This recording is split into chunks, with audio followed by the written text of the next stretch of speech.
Hello everyone, welcome back to my channel. In today's video, we are going to learn how to remove invite to Snapchat notification. If you are tired of seeing invite to Snapchat prompts in your app or wish to stop receiving notification about inviting contact, this tutorial is for you. Now let's get started. First of all, open your Snapchat app. Make sure that you have already logged in. On your screen, you can see Bitmoji or profile icon on top left corner. Tap on it.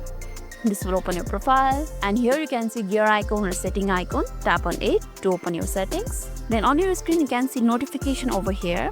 Tap on it. Here you will find a list of all types of notification Snapchat sends, including reminders to invite friends. Now look for options like friends validation.